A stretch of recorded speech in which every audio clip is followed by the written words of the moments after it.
Hello শিক্ষার্থীবৃন্দ, কেমন আছো সবাই? আজকে আমি দেখাবো সূচক এবং লগারিদম অর্থাৎ অনুশীলনী 4.1-এর 4 নম্বর অঙ্কটা, যেটা সরল অঙ্ক। আর প্রশ্নটা হচ্ছে 2a⁻⁻1 প্লাস 3b⁻⁻1 আর ব্র্যাকেট দিয়ে পাওয়ারে হচ্ছে -1। এটাকে সরল করার জন্য বলা হয়েছে। এটাকে সরল করার জন্য ফার্স্টে আমি লিখব 2 যেভাবে আছে সেভাবেই থাকবে, আর a⁻−1 কে লেখা যাবে 1/a। তারপর 3 যেভাবে আছে সেভাবে লিখব, আর b⁻−1 কে লেখা যাবে 1/b। তারপর ব্র্যাকেটে আর পাওয়ারে -1 লিখব। এবার 2/a প্লাস 3/b এটাকে লসাগু করব। লসাগু করলে হবে নিচে ab আর উপরে হবে 2b প্লাস 3a, আর পাওয়ারে যেটা -1 সেটা থাকবে। তো গত ক্লাসে 3 নম্বর অঙ্কটাতে আমরা দেখেছি যে এরকমভাবে থাকলে, মানে পাওয়ারে যদি -1 বা -2 বা মাইনাস দিয়ে যেটাই থাকুক না কেন, 1/, দিয়ে আমরা লিখি। আর 1/, যেহেতু -1 পাওয়ারে, তাহলে আমরা এটা একেবারেই উল্টে দিতে পারি।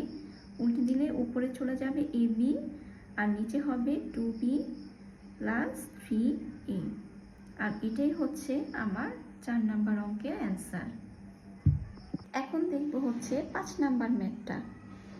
5 নম্বর ম্যাথের প্রশ্নটা হচ্ছে a square b⁻−1 divided by a⁻−2b, আর ব্র্যাকেট দিয়ে পাওয়ারে হচ্ছে একটা স্কোয়ার দেওয়া।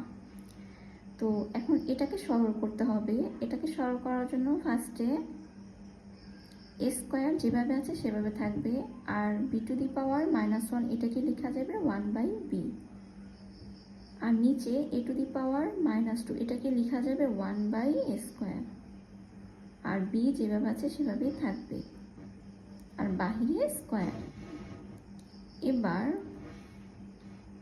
আমি a স্কোয়ার লিখব, আর নিচে হবে হচ্ছে b ইন্টু দিয়ে জাস্ট আমি সংখ্যাগুলা, মানে এখানে ভাগ আকারে আছে, এটাকে গুণ দিয়ে আমি আমার সংখ্যাগুলো চেঞ্জ করে ফেলবো।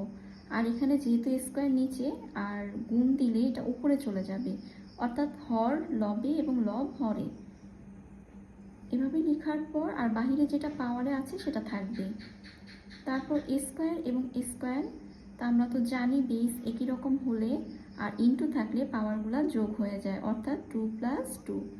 আর নিচে হবে b দিয়ে 1 + 1, কারণ এখানে b এর পাওয়ার 1, এখানেও 1। তারপর হবে a⁴ আর b স্কোয়ার, আর পাওয়ারে হচ্ছে স্কোয়ার। এবার এই যে এই পাওয়ারগুলো আমি গুণ করে দিব। গুণ করে দিলে হবে a⁴ 4 × 8, আর নিচে হবে এই যে 2 এবং 2 অর্থাৎ 2 × 4। আর এটাই হচ্ছে আমার 5 নম্বর অঙ্কের অ্যান্সার।